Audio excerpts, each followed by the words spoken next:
Hello, everyone. Thank you all for coming. My name is Eliza, and I'm a junior, and I've just finished my first year FIS at Proctor Academy. Upon starting the search for colleges, I've come to notice a lack of clarity regarding collegiate skiing as a whole. And after coming to the conclusion that most of my peers are experiencing the same, I decided to put together a series of webinars to find the answers. In the first webinar, I gathered some of the best coaches from each division to help. In this webinar, I've assembled a panel of college ski racers from a variety of program types. Throughout this session, the athletes will answer a series of questions. If you have any more by the end, feel free to leave them in the Q&A section. Without further ado, I'd like to introduce the panelists for this evening. We have Rob Gillis from Bates College, Mayson Blondek from St. Lawrence University, Nate Hazen from Castleton University, Halsey Lucas from Colorado Mesa University, Eliza Hodgkins from Cornell University, and Leo Davies from Cornell as well. To start, I'd like to ask each of you to describe your skiing background. It will be interesting, to be honest, to hear what club or school you came from, the level of competition you participated in prior to college, whether or not you took a PG year before college, and how important ski racing was in your college selection. So many of you guys can take this one. I'll go first if that. Oh. Nate, it's all you, Rob. All right. So to start, I grew up skiing at Stratton Mountain as a weekender. I'm from Connecticut originally, so did weekends up at Stratton, and then went to Green Mountain Valley School for my U16 years, which was 9th and 10th grade in high school. I then transferred to Proctor and did 3 years at Proctor. So that would have been 10th, 11th, 12th, which were my 3 years of FIS, and then a postgraduate year at Proctor as well. So seeing a lot of different academy level skiing versus, being at a prep school, I get both sides of it. And then making that transition to college was definitely tough, and happy to speak about that on many means.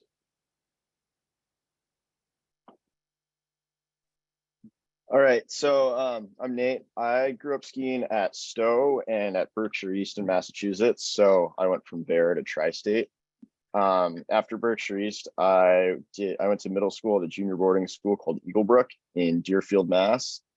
After Eaglebrook, I went to Proctor starting my sophomore year. So I did 3 years there, skied 3 years of FIS at Proctor.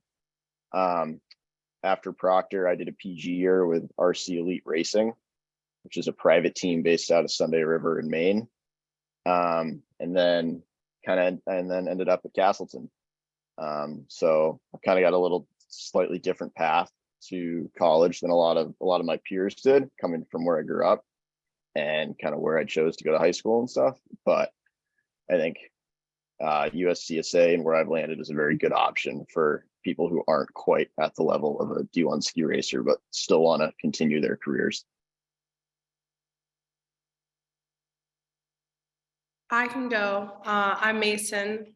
I'm originally from Massachusetts, so I grew up skiing Wachusett Mountain, small but great mountain. I did the winter term program for 2 years at Killington Mountain School. So I went back and forth between my public school in Massachusetts and in Vermont.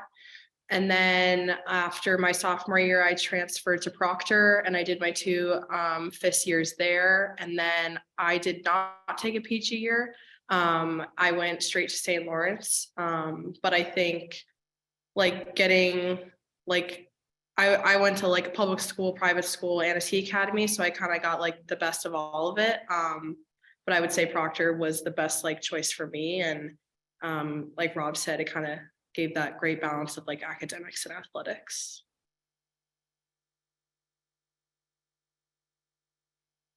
My name is Halsey Lucas. I'm from Vail, Colorado originally. I raced ski racing all the way up to U16 year. Vail Ski and Snowboard Academy graduate. And I actually swapped over to US Ski Cross after my U16 first year of U16 racing. Raced that all the way up to PG year on the NORAM circuit, racing for Squaw Valley at that point. Well, now Palisades Tahoe. born and raised in a ski shop, and then raced at raced here at Mesa for the last 5 years. Didn't really think about ski racing going into college. But yeah, as far as racing goes, USCSA has been very inclusive for anyone. I mean, I left ski racing behind as a U16 and then came back to it. So Yeah, I can go. My name's Davies. I grew up in Steamboat Springs, Colorado. So I grew up skiing for the Steamboat Springs Winter Sports Club. Started racing when I was 10, raced through, did 2 years of FIS, my junior and senior year of high school, and then did not take a PG year, went straight to Cornell. And yeah, I thought ski racing in college was definitely a big consideration for me, but I considered both club and D1 at the time. And for me, club was the preferred route, just given didn't feel like taking the time to take a PG. I just wanted to go straight to college, and club was very inclusive with that. And I was still able to ski at a competitive level while going and getting an education as well. I'll go. My name's Eliza Hodgkins. I was on Burmark Ski Academy for 5 years, and I did FIS level skiing for 3 of those years. I was really looking, when I went to college, I was really looking for club program because of some injuries. I was not really looking at a D1 program, but I really considered some of the USCSA, which colleges had USCSA when looking at schools to go to. All right, thank you all. Next question. Can each of you describe the NCAA and USCSA leagues you compete in? What's the level of competition? And would someone from a weekend program feel comfortable racing NCAA or USCSA? Nate, do you want to go first? Sure. So here at Castleton, we're a varsity program within USCSA, and we compete in the McConnell division. The McConnell division is pretty unique as it's a pretty equal split between club programs and varsity programs. And not only from our regular USCSA races, we also have 2 FIS races on our calendar, which is a big draw for people when coming to the McConnell division. Our races are still quite competitive. I mean, not really even comparable to the Division I circuit, but I mean, all the top guys that are winning our races between 40 and 60 points. The penalties are usually 40 to 60. Even outside of our FIS races, and all of our other races are USSA races as well, which is we're the only conference in USCSA to have that. So yeah.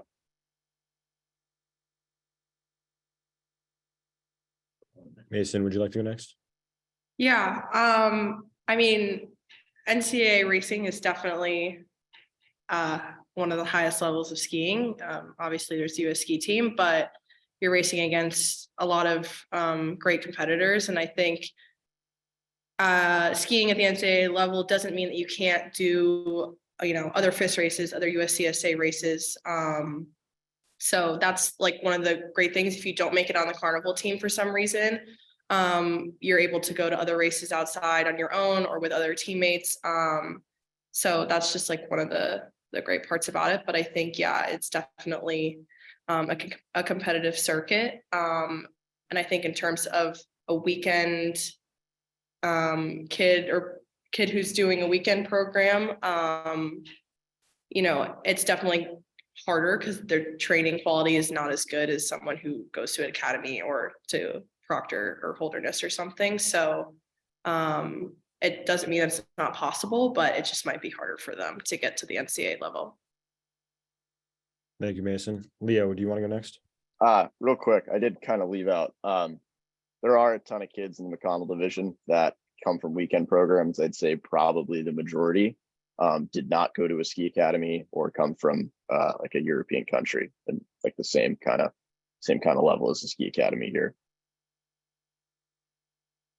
Yeah, similar to Nate, we for Eliza and I at Cornell, we race in the Mid-East division for USCSA, and most of the other teams we compete against are mostly just also club teams, not varsity. But yeah, I'd say majority of our team comes from all different backgrounds. There's obviously a few of us who come from academies and like FIS programs, but a huge portion of our team comes from weekend racing and some people who don't even race at all and want to just learn how to race. So yeah, it's still competitive. There's still a lot of good racers who come race in our division, and there's still that like level of competition that you get, but it's really welcoming to anyone who wants to come and race.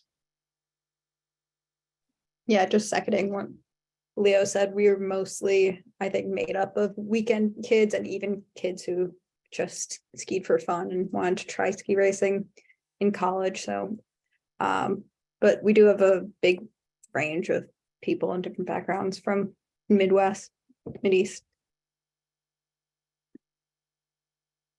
Rob, do you want to go next? Sure. Yeah. Basically, echoing off what Mayson said, it's definitely hard to come into a Division One team with just weekend training. I'm not saying it's not doable, but I would say 99% come from an academy or academy equivalent in Europe. Definitely need to be training for 5-6 days a week in the season, and then having some out of season component as well in the summer.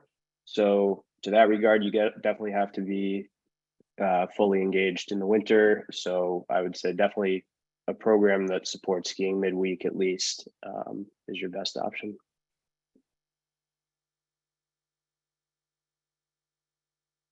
Halsey, do you want to add anything? Yeah, so USCSA, I am the national student rep as well as currently working on becoming a conference coordinator for Rocky Mountain Conference. So I can speak a little bit to the demographics that we see. Roughly over 10% of our racers have either never ski raced before or skied less than 5 years. On top of that, we also see a very large percentage of ex-ski academy, very high-end FIS level kids, especially here in the Rocky Mountain division. Trying to think, last year we had 5 sub 60 point skiers for GS and slalom racing in our division, which roughly equates out to, we've got like 300 racers in Rocky Mountain Conference. So it's a pretty small percentage, but the average racers that we see coming out in at least in Rocky Mountain Conference they're going to be the lesser end ski academy kids, higher end weekend kids, or all actually. I know plenty of people who were ex Stratton racers, ex CVA skiers, ex VSSA skiers who they went NCAA, had an injury or whatever, and then came back to USCSA because they still loved ski racing. As far as with the way the teams work, it depends on the team with the school, but we've got some schools that are fully funded varsity teams. We got others such as CU Boulder where they are truly just a weekend team, but they're all of them's for if you just want to ski race. And my next question is for you in particular. As the USCSA student rep, can you talk a little bit about the organization as a whole and its mission? So USCSA's mission is to provide a level of college racing that it's not quite NCAA, more inclusive, more all around, but it still keeps a high level of competition. This year at Nationals, we did struggle because of some snow, a lot of snow out of Mammoth this year, but we still were able to see a very high level of racing from a lot of European skiers from such as Rocky Mountain College kids, all the way down to there's teams, my team in particular, we had one girl that had never ski raced before.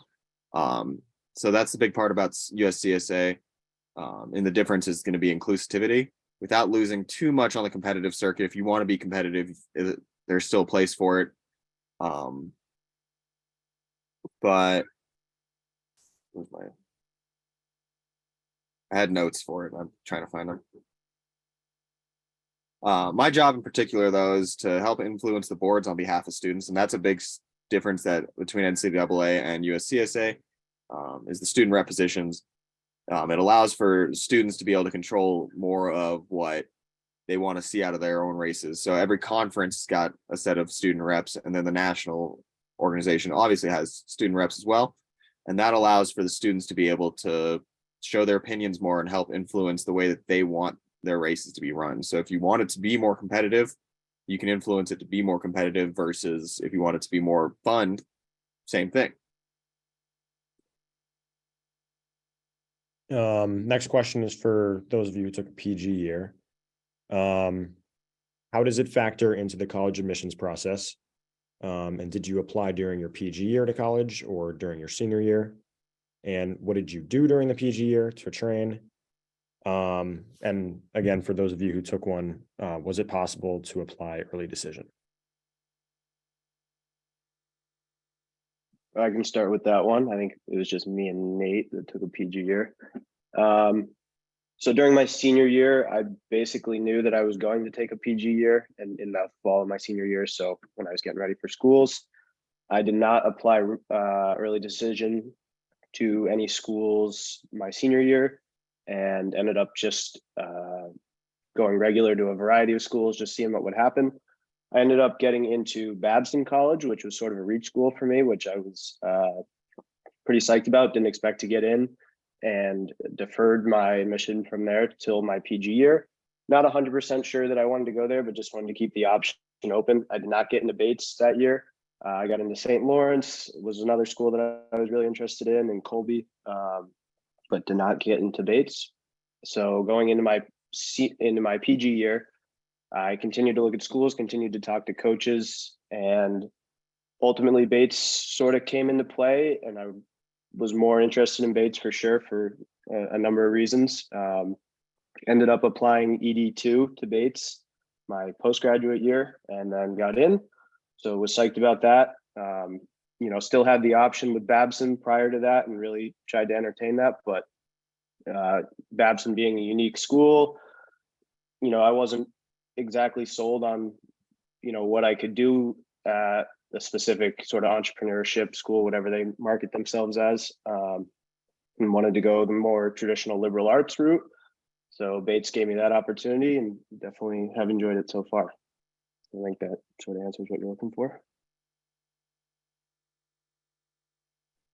So for me, a little different than Rob. I had repeated already going into Proctor. So I was quite old for my grade and wasn't really planning on taking a PG year if I didn't have to. I didn't decide to PG until April of my senior year at Proctor. So decided to PG, ended up picking RC Elite for a number of reasons, mainly because of the private team and not being associated with a high school or a ski academy. But my senior year, I applied to a couple schools, kind of a mix of D1 and USCSA schools. Got into most of the places I was looking at, but didn't really know what I wanted to do yet, where I wanted to go. So decided to do the PG year, and then within my PG year, I then reapplied to a couple other places. Unfortunately, didn't end up getting a spot at a Division I school, so ended up at Castleton, which has been great. I mean, it's still ski racing, it's still super fun, and it's been a great option. But I can kind of go into like the differences later. Thanks, guys. Next question. What do you guys do during training, during the preseason and ski season, and how early in the season / off season do you begin? And how far away is the mountain that you train at, and does the travel / training impact your schoolwork or studies? Leo, do you want to start? Yeah, I can start with that. For us, we do drylands during our fall semester, and it's very optional. It's usually 2 to 3 times a week. We try to do fun stuff like ultimate frisbee and whatnot, but it's really just come if you can. If you can't, no worries. And then our actual season doesn't start till the next semester, and we usually come back mid-January. We do a week of skiing. We call it ski week. Everyone comes back before the rest of the school, and we just train during the day and then do fun events at night. And then our actual season starts the end of January, and it's 5 weeks of regular season racing with optional trainings during the week. There's usually options for training. Monday, Wednesday, Thursday, but very optional. Our mountains Greek Peak, which is half an hour away, so not too far. And then every weekend through end of February is racing, and then nationals, which is usually the second week of March. And then our season usually wraps up after that. Halsey, do you want to go next? Oh, sorry. Yeah, so our dryland season typically starts around August when we first get into school. We're mainly indoor gym sessions at that point because it's 105 plus degrees here in Grand Junction during August. And as it cools down, we move into more outdoor drylands. Around Thanksgiving, we usually start getting on snow. We'll usually do a couple of trips up to Aspen, which is about 2 hours away from here. And then from there, we'll keep doing dryland up until school lets out for Christmas break. We come back early from Christmas break, and immediately we're right into racing. As well as we try to do about a week of gate training ahead of time. And then we're just doing maintenance kind of drylands, not really strength building, but more maintenance style throughout the season. And then once the season ends, we tend to do more fun stuff, such as like last week we did a hike. But we're aiming more in that in the big preseason as strength building. Postseason, we're doing more of just injury prevention and just reminding ourselves that ski racing is still fun, still enjoyable.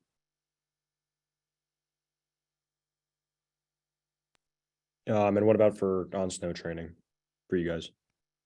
We have on snow training roughly 2 days a week during our race season. And then on the weekends that we don't have races, we will have gates set up as well. Basically, the way that we try to work around our school schedule is the team captains will sit down with each student at the beginning of this, before our registration period, and kind of help the students lay out a schedule that allows them to have their classes be Monday, Wednesday, Fridays, and then their Tuesday, Thursdays are opened up so that way we can go up and train. The very least Tuesday, Thursday afternoons. Some years we've been able to work it out to where we can go up all day.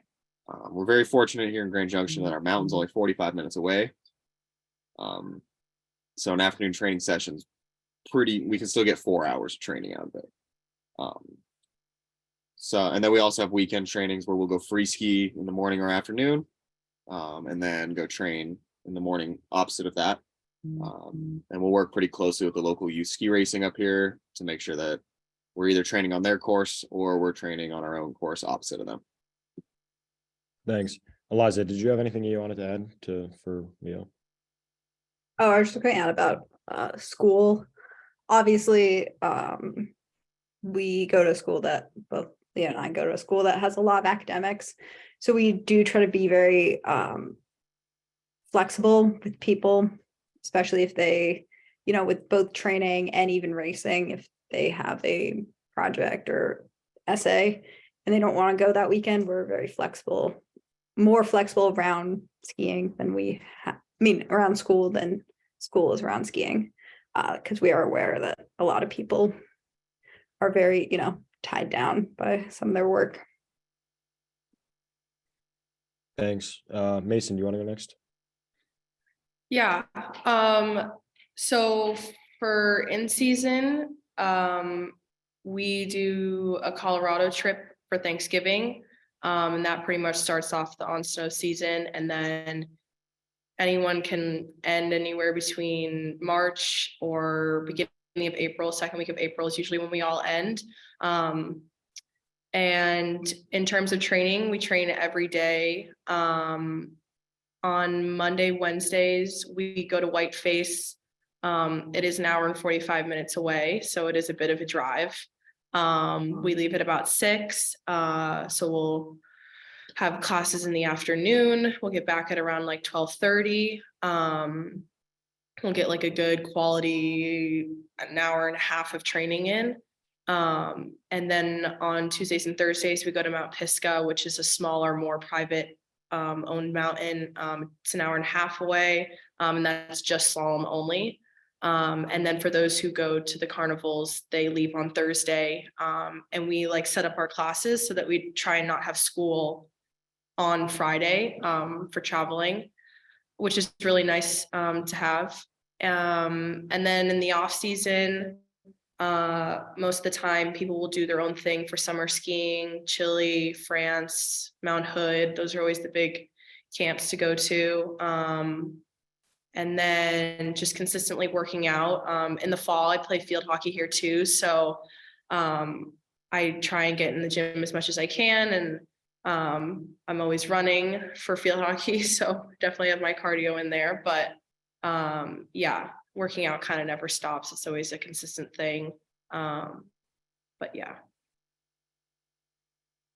Rob, do you want to go next? Sure. So yeah, Bates, we are, so to start with the off season, we work with an athletic training staff that creates a good workout program for us in the fall and the spring. And then in terms of summer workouts, we get a program. Obviously it's on our own because we're not on campus. Camps are also on your own. We can't do anything as a team. And then once in season starts for us, which is around November 1st, that's when our coach is allowed to be with us. He then runs the workouts for a couple weeks until we start on snow at Thanksgiving. Traditionally, we stay at Sunday River, which is our home mountain, just because they're open early season and they provide great training for us. Then once we get into the season, we're training 4 to 5 days a week, and we have a great setup where we have an AM and a PM session. So our schedule is extremely flexible based on our needs for classes. So you can either take classes in the morning and then train in the afternoon. It's about an hour drive up to Sunday River, or you can train in the morning and then take afternoon classes, which is a really unique opportunity. And our coach stays up there for the full day, which is awesome. In terms of other training opportunities, we have a small little ski area as well called Lost Valley, which is about 10 minutes from campus. We usually do night slalom there a couple days a week, or at least one day a week if we can get it. And that's usually in the carnival season when it gets hectic, and it's sort of offered as a third option to the AM or PM session. So we always feel like we have plenty of training. Our school schedule can be super flexible depending on how you set up your classes. And yeah, Friday carnivals, Mayson touched on that a little bit. So Fridays from mid-January through the end of February are carnivals. So they're Friday, Saturday. So you always miss Friday classes. That's definitely a big piece of being a college athlete, is being able to miss class just like you do at Proctor for training. So being able to schedule your classes properly is a huge piece of it, and remaining flexible throughout the season and staying on top of your work. Nate, do you want to wrap this one up? Yeah, so here at Castleton, in terms of like strength and conditioning, about 2 weeks after we get to campus, because we start quite early compared to other schools, the team starts working with our strength and conditioning coach. So we have a lift 4 days a week. And then we're pretty lucky that one of our venues is Killington. So this year they opened a little later than they typically do, or like to. But we can get on snow free skiing and doing drills. I mean, Killington's opened as early as mid-October in the past. But one of the nice things here at Castleton that is pretty rare in college skiing is having a really strong variety of training venues.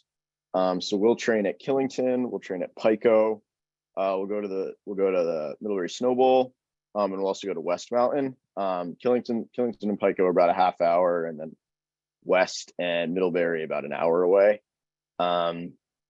But yeah, that's kind of one of the benefits of skiing here, is that we get to train a lot and at a lot of different places. So we'll have a session every weekday morning. We don't train in the afternoon at all, so we have to schedule all of our classes for the afternoon. And it's really just, it's really more of like, what days can you go? It's fine if you can't go every day, but our coach would like to see us at as many training days as possible. But some classes just aren't offered in the afternoon, so you have to take those in the morning. All right. And this next question is college specific, but does your ski schedule allow for mixing with other groups? Or do you mainly hang out with skiers, as in like, is your college cliquey or whatever? Halsey, do you want to say something? So here at Mesa, our coach encourages us to reach out and go with other groups. On campus, we have what's called the outdoor program. And our team is required, each team member is required to go on at least one of the outdoor program trips throughout the year to help us intermingle with other groups on campus, as well as we're all in different housing situations. So naturally, we're able to hang out with other crews just because we're all in different housing situations. I'm off campus, but big chunk of our team is on campus, and they all are in different housing and intermingling with other groups pretty heavily there.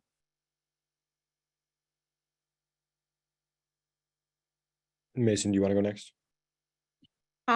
Yeah, so SLU is really sport driven. So there's a lot of kids on campus that do sports. I would say everyone pretty much like intermingles, and a lot of kids in my dorm play sports. So I always like enjoy going to their games, and we have kind of like this like buddy team system where one team will always go to like someone else's games and just kind of like switch on and off. So that's a really good opportunity to go and watch other teams. And then hockey is really big here as well. So everyone on the weekends always goes to the hockey games, which is a really fun way to meet new people. Eliza, would you like to add anything? Yeah, so we're a club team. We're a fairly large club team. I think we had 70 people on our team, so we intermix super easily. A lot of people are involved in a ton of other things on campus, Greek life, other clubs, pre-professional programs, pre-professional fraternities, and all of us, we're a huge school, so a lot of us have different housing. We are a club program, so it's kind of more relaxed, and people, we have 70 people technically on our team, but I think we intermix with the university quite a bit, and even for some people this is their second priority or even third on our team. So unless Leo wants to add anything to that. Yeah, no, there's a lot of different people from a bunch of different backgrounds who are involved with a lot of things, but yeah, we're still as a core very close though as a ski team, and we do a lot of fun events throughout the entire year. But yeah, a lot of involvement. Nate, what about you? I find here at Castleton, the ski team kind of tends to hang out together a lot.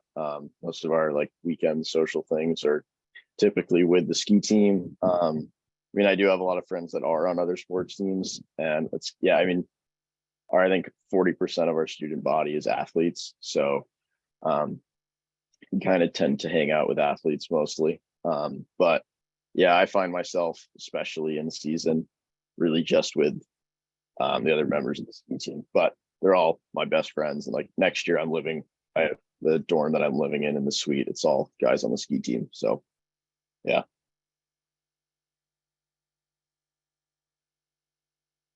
Yeah, I'll add to that. I think similar to Nate, at Bates, as a team, we're very close, and we definitely socialize with other teams. But I think in the winter, especially, we spend so much time with each other.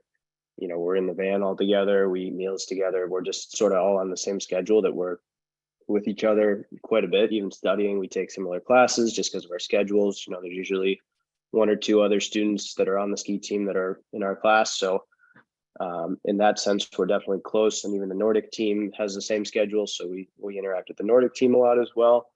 But a lot of sports teams are sort of doing their own thing a lot of the time. So we don't tend to, interact a lot with other sports teams as much as other schools, I think. But we definitely are very close as a team. And I think that's the most important piece of that, is that we're strong together, and we socialize well. So. Thanks. This last question is for Eliza, Halsey, and Leo. Is there anything you miss about racing FIS or USSA races? And did you go to college with the intention to race for your team? Leo, do you want to go first?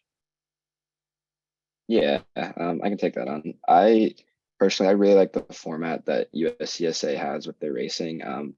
It's oriented. So it's team results. The top 3 individuals combine their times, and then they give out the results based off the team, and you qualify for nationals as a team. So I really enjoyed that, which I thought was a nice change personally from FIS, where in FIS and USSA, it was very like, I'm on a team with all these people, but at the end of the day, I'm still racing against them. So I did enjoy that change when it came to USCSA. And then when I came here to Cornell, I knew that they had a USCSA team, and I was set on joining it from the beginning. And then my freshman year was the first COVID year, so we didn't actually have a season, but I was still able to go do some races with some of the seniors, some like masters races. And then the next year, once USCSA had a season, I was able to fully join the team. But yeah, I was set on joining when I came to college. Eliza, do you want to add to that? Yeah, I don't miss a ton from FIS. I really came to college wanting to take a step back from skiing after 5 years on a ski academy, and being, it being kind of my whole life, as I think most people know from being on a ski academy. But when I came to Cornell, I knew it had a USCSA team, which is one of the reasons I actually looked at Cornell. And then I was recovering from an injury my freshman year, but it was also COVID, so it wasn't a huge big deal. And then I joined basically my sophomore year, and it's been a lot of fun, but I definitely came to Cornell wanting to take a step back, which has been really nice, especially because our season is shorter and it only starts in January, kind of ends in March, but you still get some great ski racing in, and I get to ski as a team, which is fun.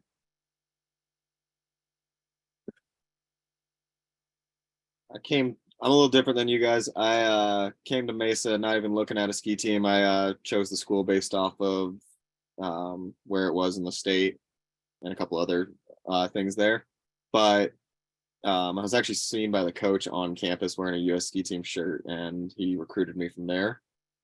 So a little different story than you guys there. But I don't miss anything about racing at USSS level. All the stuff that I enjoyed about USSS rolled over to USCSA, but all the stuff that I didn't like stayed. And that to me was, I left ski racing at a U16 level because of other factors that I didn't like. So to be able to come back to ski racing and not have those factors was a huge, huge thing for me. I wouldn't look back again though. Thank you. This next section is for Mayson, Nate, and Rob. Does the intensity of racing FIS and carnivals interfere with your academics? Rob, you want to go first? Yeah, so I think it's very manageable, and I think manageable is the best word to use to describe that. And you have to be on top of your work. The best piece about being at Bates and our flexibility with our schedule, like I talked about earlier with our AM and PM training sessions, allows us to set up our schedule in a nice way. The biggest grind in our schedule though is December. We have finals like first and second week of December, and that's when those early season races are. You're trying to get your points down, just trying to get some training in, and you're just really bogged down with work. So you just have to be able to set aside the skiing time and set aside the training piece, and it does work. You can make it work, but there's also those who struggle with it, and it can definitely be hard to find that balance. But it's all about finding the balance, and it's totally doable, and you just have to use any sort of time management skills you have from high school. I think that's where I learned the most of it, being a proctor, and also being able to take on that balance too with racing. It's definitely similar to high school. You just have professors that don't really understand the sport, aren't as flexible, and don't give you any sort of flexibility. So I think in that regard, it's definitely case by case with each school on how their schedule works, but certainly just time management and being flexible the whole way through is important. Mayson, do you want to go next? Yeah, it's definitely all about how you manage your time. It's totally doable. One of the great things here that we have at SLU is we have a specific ski team advisor. So before the next semester starts, you know, if you have any questions or any help, we have an advisor that we can go to set up our schedule, which is really helpful. But I think another thing is a lot of people are eager to get on snow early and possibly go out west and do their own thing. And that's doable too. It's just, you have to be in communication with your professors and you have to make sure everything's in on time. And usually during that time period, it's like a few weeks before finals. So it's definitely manageable. You just have to keep that communication good with your professors, and also just keeping good communication with your coaches as well.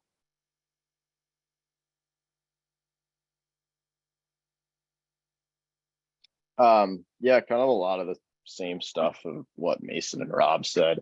I found it to be pretty manageable this year. I definitely didn't race as much, which I kind of knew going in. But yeah, just like communicating with your professors, and I found what really helped me was like planning out very specifically which races I wanted to target and kind of which ones made the most sense for my schedule. Thankfully, Castleton is not the most academically strenuous school on earth, so I was able to miss classes. The more difficult thing was really just managing the classes which professors do take attendance and making sure you don't accidentally fail by missing too many of them. But yeah, I found it to be pretty manageable here. Thank you.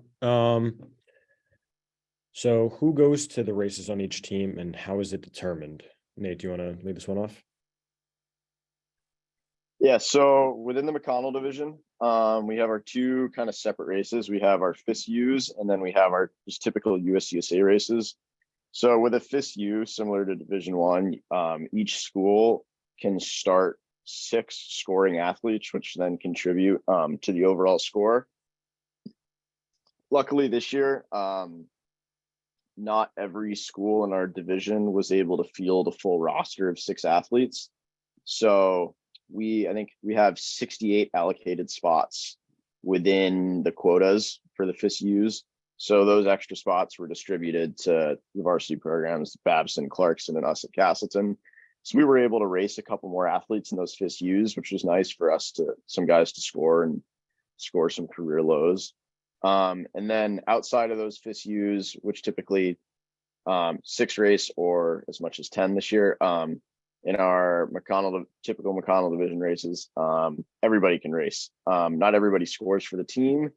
In the McConnell division, we do 2 teams of 5 on each team, and then you just take the best overall time of whichever team was fastest for our scoring, and then everyone who isn't seeded into one of those teams of 5 can run at the back, but they still get to race and still have a good time.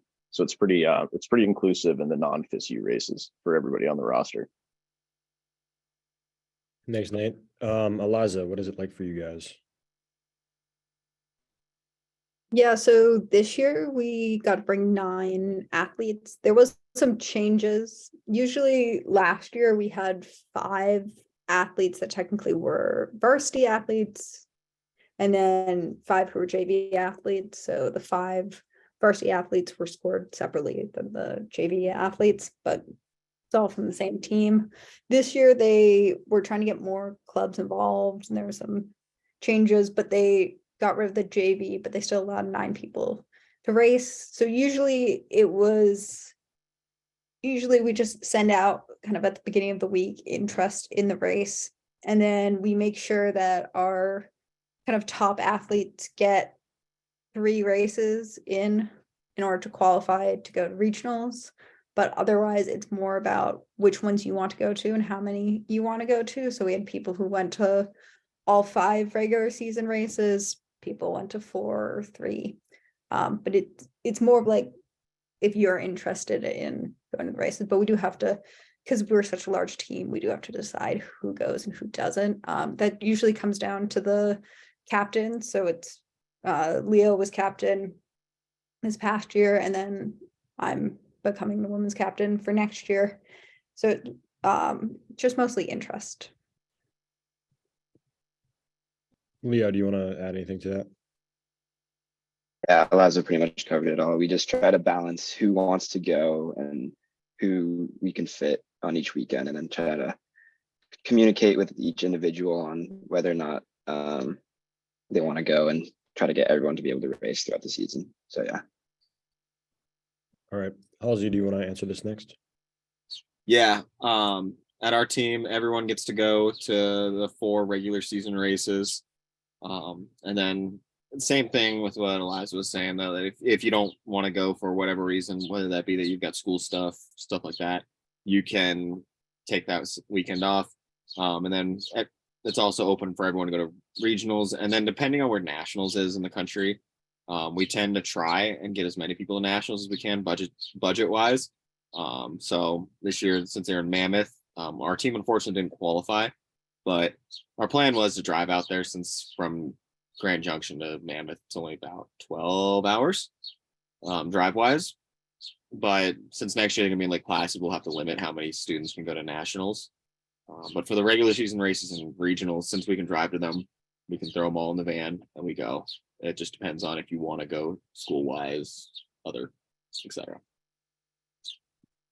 All right. Rob, do you want to go next? Yeah, so we have 6 athletes, 6 male athletes, 6 female athletes every weekend. That's for all D1 teams on the D1 circuit. That's what we're allocated. In terms of how those selections work, it's essentially coach's pick, and we try to use some sort of data point from the past week or past 2 weeks. A lot of it is past results, I would say, more in carnivals. So if you have a good weekend, the prior week, you'll get a spot typically for the following week. If you're skiing fast in training, coach will likely give you a spot as well. If you had a good FIS result during a weekend when there was a carnival and you went to a FIS race instead and you had a good race, that can help. So there's a bunch of different data points that he takes into consideration. There isn't one that's really stronger than the next. Just really, he's looking for 6 healthiest athletes that he feels he can have charged down the hill that weekend. So there's not a specific way that he selects, but it's 6 males, 6 females, and that's across the board for all D1 schools. Mason, anything you'd like to add? Yeah, like Rob said, it's the same for us too. If you've had a good result the last few weekends in carnivals or other races, that's definitely taken into account. Or if you're just skiing fast and training that week, we usually always have timing up. So those results are always something that our coach is looking at. And then if you do not make it on the carnival team that weekend, there's always other FIS races scheduled that you can go to with whoever else did not make it on the team that weekend. All right. So we're moving on to the audience Q&A now. First question I have is, how important is snow summer training for NCAA competition? Yeah, Mason, you want to go first? Sure. I think it's really important. Even if you just go once, I know some people go twice, depending on how long the camps are. The last few years I've gone to Mount Hood with Proctor, and we do a lot of different things, lots of drills, some progression stuff. And then towards the end of the camp, we do some full length training, which is awesome. But yeah, it's definitely important part to keep consistency going and just keep progressing on things that you want to work on, and just working on things that you want to fix for the next season. Rob, anything you'd like to add? Yeah, I definitely echo off that. It's important for sure. At least one camp of summers is definitely going to be adequate. If you can get more than that, that's great. There's a lot of guys that I know that work for summer camps. I think that's definitely a great opportunity. So they work out of Mount Hood for a month as an athlete coach. So if you can get an opportunity like that, that's great. Definitely encourage that. Otherwise, at least one camp is definitely sufficient. That's what probably 90% of Division I athletes are doing right now. But it's definitely not essential. It's not required by any means by the team. It's, you know, you got to make the best out of what you got. So if you can't make it work because you're injured or something in the summer, that's, you know, okay. And you got to, you know, work through that. But definitely at the D1 level, we're shooting for at least 1 to 2 camps in the summer. Nate, how about you? I mean, in my eyes, it's very important. I'd say, in our division, in the McConnell division, definitely less than 40% of people are skiing in the summer. That's for a variety of reasons, whether it be like cost, kind of commitment, and so be it. I'd say more people in the McConnell division are looking at like a Thanksgiving camp rather than a summer camp. And that's kind of, again, I'd say mainly based on cost, and connection wise. Like a lot of members of our team here at Castleton are from Europe. So some of them, the guys from like Central Europe, have it pretty easy. They can just drive to a glacier. But a few of the American guys like myself, it's a little more difficult. But I think it's pretty team by team in terms of who is skiing in the summer in our division. All right, thanks, guys.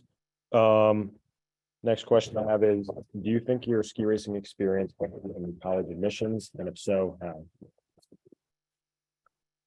Nate, you want to answer this? Yeah, it's ski racing like was a pretty big player in how I decided to apply to college. I knew that I always wanted to ski in college. I've always wanted to since I was really young. So yeah, it played a huge role in kind of deciding where I was going to go to school. I was kind of really just looking at the place that would allow me to continue my career as long as possible, not being at Division I level. And I found that here at Castleton. But yeah, I mean, I only applied to schools where I knew I could continue to have a successful career. Thanks, Nate. So we're kind of running out of time here, but I'll continue asking questions and you guys can just chime in as you like, but spend less time on the questions just because we're running out of time. Next question is, how many days a year on snow did you get in high school? Anyone can answer this. I'll take it and say I couldn't really tell you the number of days. It was probably about 5 days a week from November till the first week of April. So however many days a week that is, and then 1 to 2 camps in the summer. So it's probably about 70 days in season and then around 30 days, 20 to 30 days up in the summer. So Yeah, I was averaging roughly 100 to 150 days per year back in high school. That was between fall camps, all winter, and then summer camps. Thank you, guys. This next question is Mayson specific. How is it playing multiple sports for your college? It's really fun. That was one of the important things that kind of brought me to SLU was the opportunity to play 2 different sports. For me, field hockey was last minute, skiing was the priority. So I was waiting to hear back from the coach my senior year in the spring. And I applied ED to SLU. I didn't apply anywhere else. So once I got in, I just was waiting to hear back from the coach.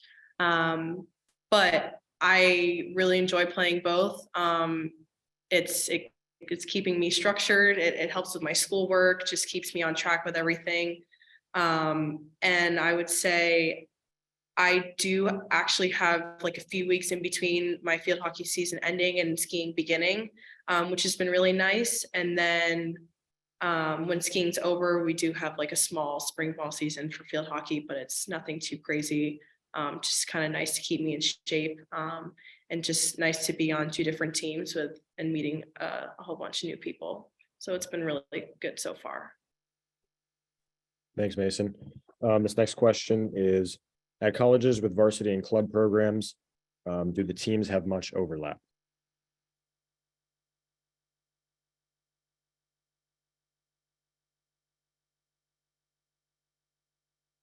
I can speak to that a little bit with just some of the statistics I have, mainly with CU Boulder. They have very minimal overlap.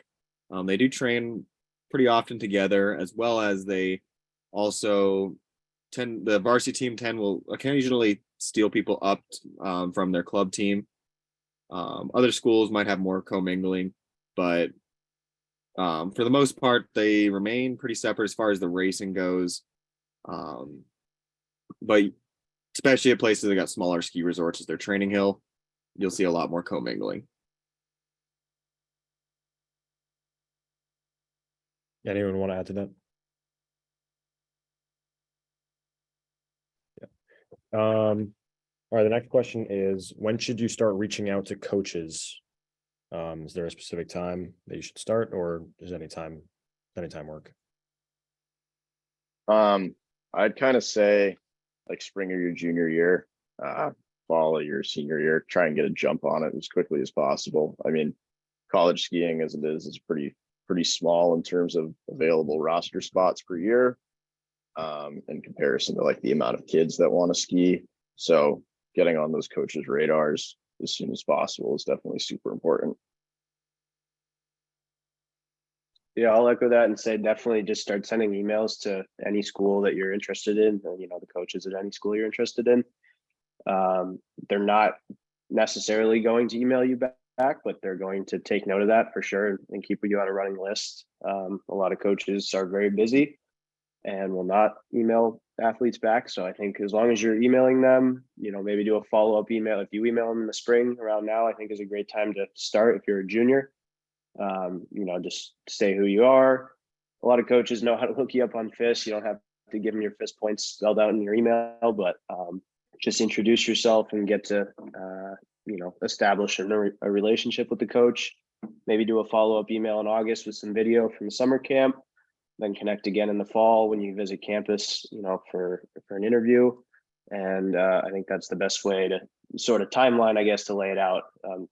Definitely just the more you can, don't overload them with emails and send them weekly emails, but definitely start the search process as soon as you can and just send an email. That's the best way to go about it. So. All right. And I have one more question for tonight, and that is, if you had one piece of advice for high school races, what would it be? Mayson, you want to start?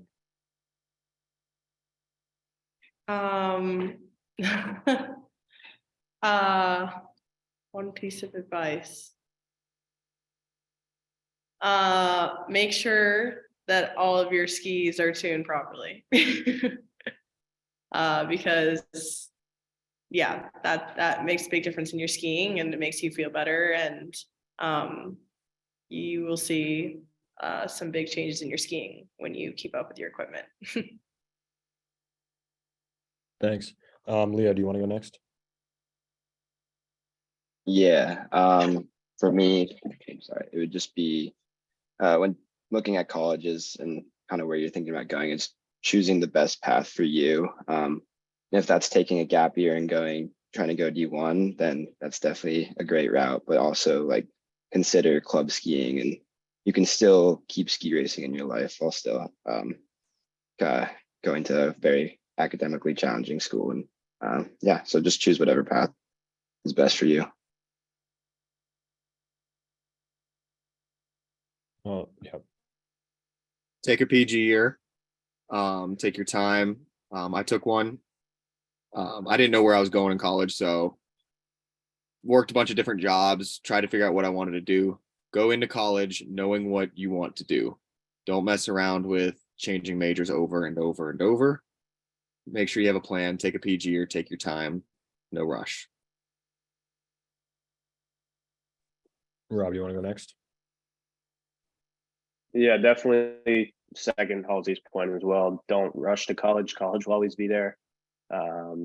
If you need to take a year to, even if you're not going to ski, just take a year and enjoy it. Try to play around with other things. But if you need a year to develop as a skier, that's really important as well. But my bigger piece of advice would be to, specifically for when you're racing in college, is don't get caught up in the goal of trying to ski into college. Focus on each race one at a time. if you get caught up and you're like, oh, I got to get my points down to a certain level by the end of this next points list, like I need to drop my points, it's not going to happen. So you just got to focus on each race, take it one day at a time, and then college, wherever is your best fit, will come naturally. So just enjoy every day of it, I guess. Thanks, Rob. Nate, you want to go next? Yeah, I'd kind of just say there's so much to learn in this sport. Really just take as much as you can in while you're in high school. Learn as much as you can, whether it be like the sport itself, technique, tactics, equipment. I think a lot of kids go in and not necessarily having like the highest like skier IQ. Because the more knowledge you have about the sport itself and not just going fast will really help you. And kind of give you like a little mental advantage over other people. Really just dig and absorb yourself as much as you can. Thanks, Nate. Eliza?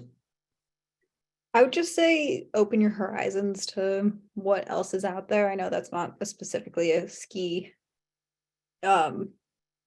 advice, but I think when you come to college, definitely don't put yourself in a box of, oh, I want to come to ski, but look at what else is out there for what kind of colleges you want to go to in general and what you want out of college. Thanks. Thanks, guys. Those are all the questions we have for tonight. Thank you for coming. Special thanks to the panelists for agreeing to help and spread information about the sport of ski racing. I hope you enjoyed this webinar and I hope it provided valuable information. Oh, Halsey, you want to add something? If anybody's got questions about USCSA, they can find my contact information on the USCSA website under student reps. Thanks. I can leave my email somewhere too, if that's helpful for anybody. If that's useful, I can put it in the chat maybe.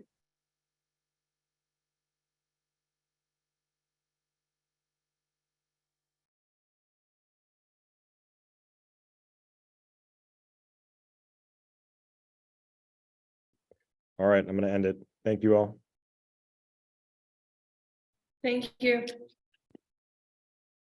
Thank you.